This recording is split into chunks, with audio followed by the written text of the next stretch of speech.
Good morning दोस्तों। एक बार फिर से आपका आरके केमिस्ट्री क्लासेस में स्वागत है। आज हम लोग नेक्स्ट लेक्चर को पढ़ेंगे। एटॉमिक स्ट्रक्चर में हम लोग काफ़ी कुछ सीख चुके हैं। आज हमारा टॉपिक होगा electromagnetic radiation. Electromagnetic radiation, electromagnetic radiation बहुत इंपॉर्टेंट टॉपिक है। इस कॉन्सेप्ट को समझेंगे हम। क्या है इलेक्ट्रोमैग्नेटिक रेडिएशन? एक्चुअली जो भी सनलाइट आती है हमारे आप तक पहुंचती है, उसमें इलेक्ट्रिक और मैग्नेटिक दोनों प्रॉपर्टीज है। ऐसी कोई रेज या radiation having the electric as well as magnetic properties are called as electromagnetic radiations. जैसे आजकल हम लोग किसी भी मैटर का स्टडी रेज के माध्यम से ही करते हैं, लाइट के माध्यम से ही करते हैं। भाई लाइट रेज के फॉर्म में चलती है। जब लाइट और मैटर के बीच इंटरेक्शन होता है तभी हमको कोई रिजल्ट मिलता है। जनरली कुछ लोग कहते हैं कि माइक्रोस्कोपिक चीजों को देखने के लिए माइक्रोस्कोप का प्रयोग किया था, बट केमिस्ट्री में याद रखें there is no use of the microscope in the case of chemistry. Okay, तो इलेक्ट्रोमैग्नेटिक रेडिएशन को समझें। आइए कैसे समझा जाए। अगर कोई भी चार्ज पार्टिकल हो, चार्ज पार्टिकल, ध्यान दीजिएगा। एक तो हम जो सन लाइट है हमारी, जो भी सन से मिलती है लाइट, वो खुद इलेक्ट्रोमैग्नेटिक लाइट होती है। Electromagnetic, it means such light have the electric as well as magnetic property. Electric जो इलेक्ट्रोमैग्नेटिक रेडिएशन है इन्हें मैं आर्टिफिशियली भी प्रोड्यूस कर सकता हूं। अगर कोई चार्ज पार्टिकल्स हो, जैसे इलेक्ट्रॉन, प्रोटॉन, एटम, कुछ भी चार्ज पार्टिकल होना चाहिए और ये मोशन फॉर्म में हो, साथ ही साथ एक्सीलरेट हो रहा हो, तो देखा गया कि ये खुद इलेक्ट्रिक और मैग्नेटिक प्रॉपर्टीज क्रिएट करता है।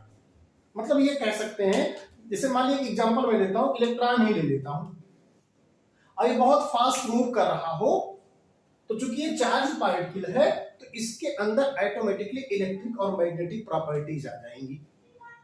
ठीक वही हम कहेंगे कि इसके अंदर इलेक्ट्रोमैग्नेटिक प्रॉपर्टीज है। ऐसे जो रेज हैं जो कि नेचुरली सन से प्राप्त होती है या किसी भी लाइट से प्राप्त होती हैं, वो इलेक्ट्रोमैग्नेटिक रेडिएशंस के अंतर्गत आएंगी। तो हम कह सकते हैं कि इलेक्ट्रोमैग्नेटिक रेडिएशंस को आर्टिफिशियली भी प्रोड्यूस कर सकते हैं और नेचुरली भी पाई जाती हैं। अब कोई भी इलेक्ट्रोमैग्नेटिक रेडिएशन उसकी अपनी एक अलग फिक्स, जो एक निश्चित रेंज में वेवलेंथ होती है, उसकी अपनी फ्रीक्वेंसी होती है। तो आइए इस टॉपिक को और डिटेल समझा जाए। अब देखिए कुल मिलाके कितनी प्रकार की इलेक्ट्रोमैग्नेटिक रेडिएशंस का कलेक्शन हुआ है, देख ले। अभी तक 8 प्रकार के इलेक्ट्रोमैग्नेटिक रेडिएशंस खोजे जा चुके हैं, या आप कह सकते हैं आर्टिफिशियली प्रोड्यूस किए जा चुके हैं। ठीक, वो भी क्या है समझ ले। फर्स्ट है कॉस्मिक रेज, दूसरा है गामा रेज, तीसरा है एक्स रेज, चौथा यूवी रेज, पांचवा है विजिबल रेज, छठा है आईआर रेज, इंफ्रारेड रेज, सातवां है माइक्रोवेव रेज, आठवां है radio frequency rays. Radio frequency rays, अब देखिए ये these collections of the 8 type of the rays or radiations are also called as electromagnetic spectrum। कोई एक रेज है जो ये 8 टाइप्स ऑफ द रेज हैं, इनका अपना अलग वेवलेंथ होगा, अलग फ्रीक्वेंसी होगी। ठीक, सभी इलेक्ट्रोमैग्नेटिक रेडिएशंस की क्या होती है, वेलोसिटी सेम होती है, जो कि लाइट की इक्वल होती है। साथ ही साथ आप समझे इलेक्ट्रोमैग्नेटिक वेव्स को आगे बढ़ने के लिए किसी भी मीडियम की जरूरत नहीं होती। They can pass in medium as well as non-medium, or you can say they can travel in vacuum also। अब ये जितनी भी रेज हैं, जो लाइट है भाई सन से अर्थ तक आती है तो रास्ते में उसे वैक्यूम भी मिलता है, एयर भी मिलता है, इजिली वो फ्लो कर जाता है। नॉर्मल इलेक्ट्रोमैग्नेटिक रेडिएशन को इलेक्ट्रोमैग्नेटिक वेव्स भी कहा गया। वेव्स मींस एक प्रकार से एनर्जी से आप समझिएगा। तो पहले इनका कलेक्शन समझ लें। These collection of the 8 type of the rays are called as electromagnetic spectrum। electromagnetic spectrum. The maximum frequency cosmic rays has the maximum frequency new से लिखा जाएगा, और रेडियो फ्रीक्वेंसी की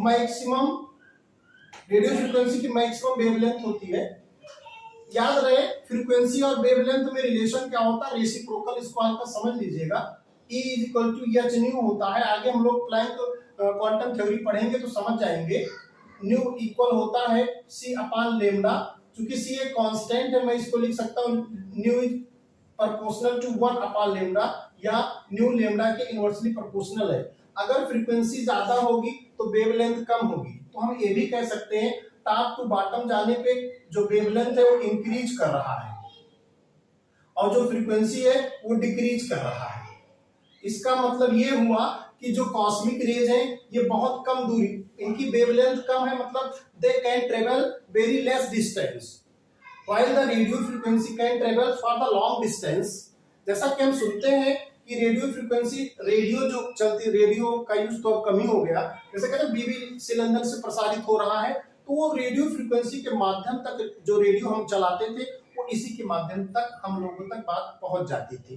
ठीक, अब आप जरा देखिए, जनरली इलेक्ट्रोमैग्नेटिक रेडिएशंस को ये मान के चला गया कि ये एक प्रकार से एनर्जी है, वेव, लेकिन नॉर्मल वेव नहीं है। जैसे अभी मैं आपसे कहूं कि आप पानी में जब पत्थर मारते हैं तो क्या होता है, उसमें भी एक डिस्टरबेंस क्रिएट होता है, जिसे हम लोग वेव का नाम देते हैं।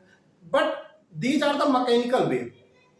जैसे साउंड जो क्रिएट होता है, ये भी साउंड के लिए या मैकेनिकल वेव आप कर सकते हैं। इसको आगे बढ़ने के लिए मीडियम की जरूरत होती है। जब हम पत्थर मारते हैं किसी पानी में, तो मैं क्या करता हूं, अपनी एनर्जी पत्थर के माध्यम से उस पानी के पार्टिकल को ट्रांसफर कर देता हूं, तो फिर वही एनर्जी क्या होता है, पानी के जो पार्टिकल है वो ट्रांसफर करते जाते हैं वेव के फॉर्म में, वो आगे बढ़ जाते हैं।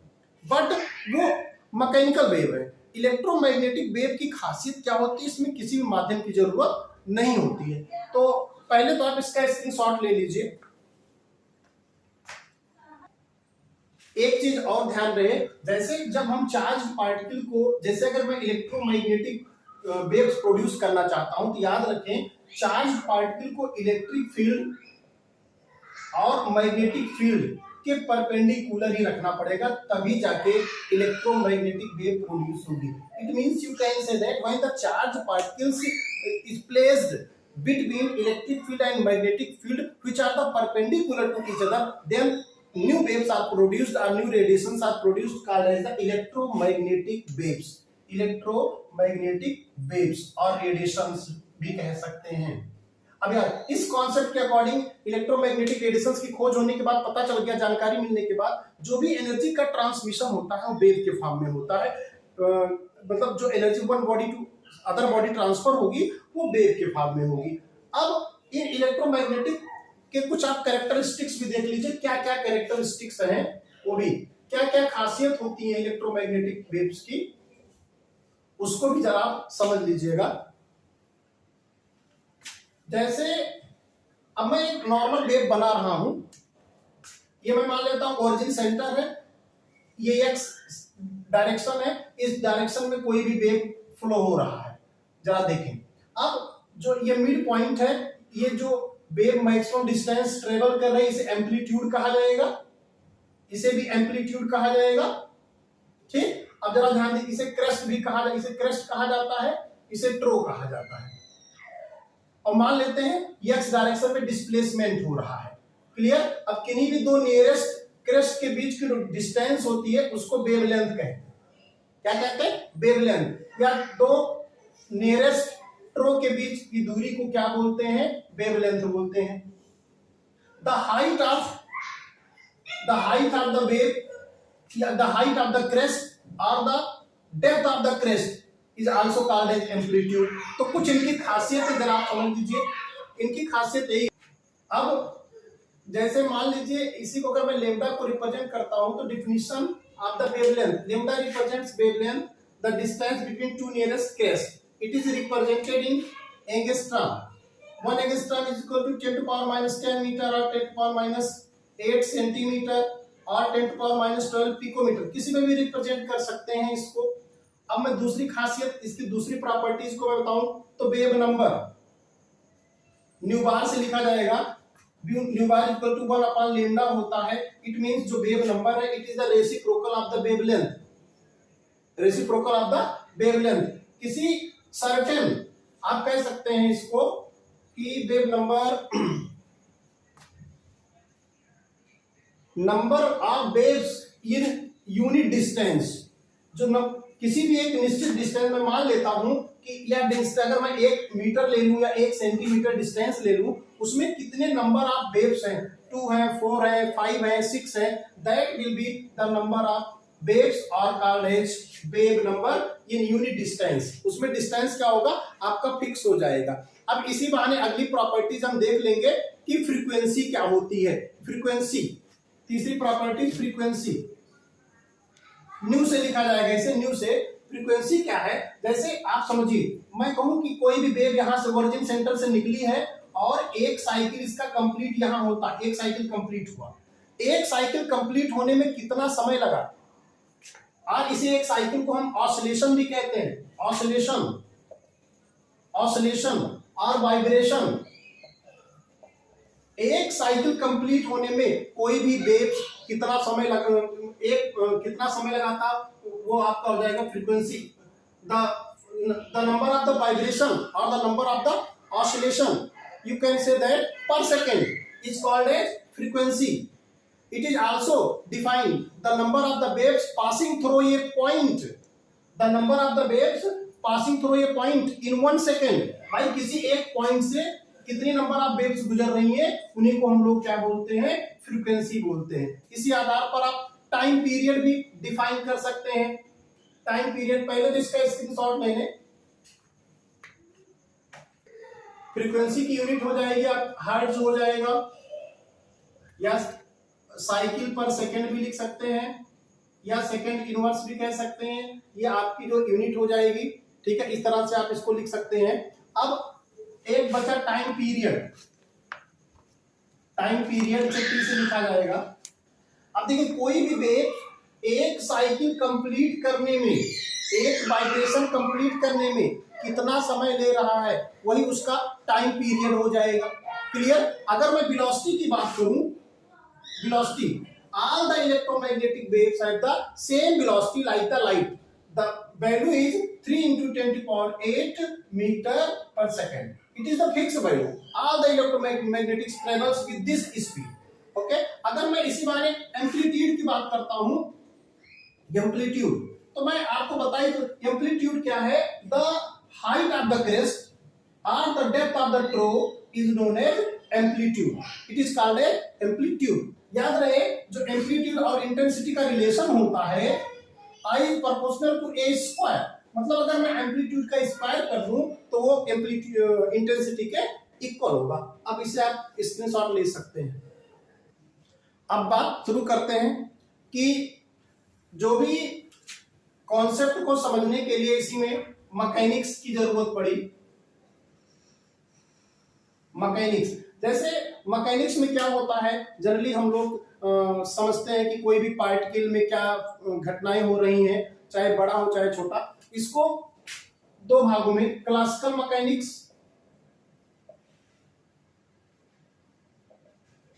या इसको न्यूटोनियन मैकेनिक्स कहा गया, न्यूटोनियन मैकेनिक्स, और एक है क्वांटम मैकेनिक्स, क्वांटम मैकेनिक्स और वेव मैकेनिक्स। जरा समझिएगा, क्लासिकल मैकेनिक्स और न्यूटोनियन मैकेनिक्स किसके लिए, ये फॉर द लार्जर पार्टिकल्स के लिए न्यूटन ने दिया था, लार्जर पार्टिकल्स के लिए, but they are not applicable to the microscopic particles. उस समय क्या, फिर आइंस्टीन तब तक क्या है, ये पता चल चुका था कि जो लाइट है उसमें कहीं न कहीं वेव की प्रॉपर्टीज होती है। तो आइंस्टीन,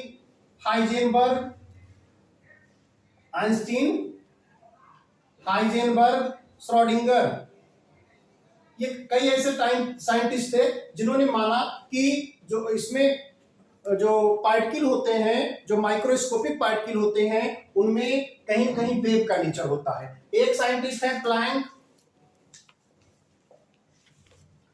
इन्होंने बताया कोई भी लाइट रेडिएशन जब आगे बढ़ती है तो वो क्या है, क्वांटा के रूप में आगे बढ़ती है। जैसे अगर मैं कहूं कि ये सन है सन से जो भी लाइट आएगी अकॉर्डिंग टू प्लांक वो एक छोटे छोटे एनर्जी के पैकेट्स के रूप में आती है। किस रूप में आती है? छोटे छोटे एनर्जी के पैकेट्स के रूप में आती है। इन्हीं पैकेट्स को क्वांटा या फोटॉन कहा गया, क्वांटा या फोटॉन कहा गया प्लैंक के अकॉर्डिंग। अब बाद में ये भी प्रूव हो गया, हाइजेनबर्ग ने प्रूव कर दिया इस चीज को कि जो भी माइक्रोस्कोपिक पार्टिकल होते हैं जब वो मोशन फॉर्म में होते हैं तो उनके अंदर जो भी एनर्जी होती है वो वेव के फॉर्म में होती है। लेकिन तो जान लीजिएगा, अब वेव नेचर मतलब वही, उसमें वेव नेचर मतलब कि वो क्रस्ट और ड्रॉ के रूप में आगे बढ़ेंगे। तो जनरली हम आजकल हम लोग माइक्रोस्कोपिक पार्टिकल्स क्वांटम मैकेनिक्स या वेव मैकेनिक्स के अंतर्गत पढ़ते हैं। क्वांटम और वेव मैकेनिक्स में थोड़ा सा माइन्यूट डिफरेंस होता है। क्वांटम मैकेनिक्स क्या कहता है, खैर मैं इसे प्लैंक क्वांटम थ्योरी में आपको डिटेल पढ़ाऊंगा कि जो भी लाइट रेडिएशंस किसी भी बॉडी से निकलती है, किसी बॉडी पे पड़ती है, वो क्वांटा के रूप में पड़ते हैं। और जब क्वांटा के रूप में पड़ती है, याद रखिएगा बीच बीच में क्वांटा के जो पैकेट्स हैं बीच बीच में गैप होता है, गैप अकॉर्डिंग टू प्लैंक। तो इसका मतलब जो भी क्वांटा या फोटॉन्स किसी बॉडी पे पड़ते हैं या निकलते हैं तो उसमें गैप होता है। It means they are discontinuous in the manner, but according to Heisenberg the waves move when in the nature they are in the continuous form। Wave कभी भी डिसकंटिन्यूअस नहीं हो सकता, जो भी एनर्जी है वो डिसकंटिन्यूअस नहीं हो सकता, ये हमेशा कंटिन्यूअस होगा। तो थोड़ा सा डिफरेंस है, बट आप क्वांटम मैकेनिक्स को वेव मैकेनिक्स मान के चल सकते हैं। अच्छा, इलेक्ट्रोमैग्नेटिक की जो भी प्रॉपर्टीज है वो मैक्सिमम प्रॉपर्टीज उसकी वेवी कैरेक्टर को फॉलो करती है, अर्थात वेव मैकेनिक्स को फॉलो करती है। वेव मैकेनिक्स मतलब कि एनर्जी, उसमें मास की बात नहीं होगी, ओवरऑल जो पार्टिकल को एनर्जी मान लिया जाता है और उसे तब समझा जाएगा। तो इस लेक्चर में मैंने आपको इलेक्ट्रोमैग्नेटिक रेडिएशंस के बारे में बता दिया। अब अगर इलेक्ट्रोमैग्नेटिक रेडिएशंस के बारे में पता चल गया कि इलेक्ट्रिक और मैग्नेटिक प्रॉपर्टीज क्या होती है, वेवी नेचर क्या होता है, तो आगे जो भी प्लैंक क्वांटम थ्योरी है, हाइजेनबर्ग अनसर्टेनिटी प्रिंसिपल है, काफी चीजें आपको समझ में आ जाएंगी। और एक चीज और, अगर आपको वीडियो समझ में आए तो प्लीज लाइक, सब्सक्राइब और शेयर करें। Thank you so much.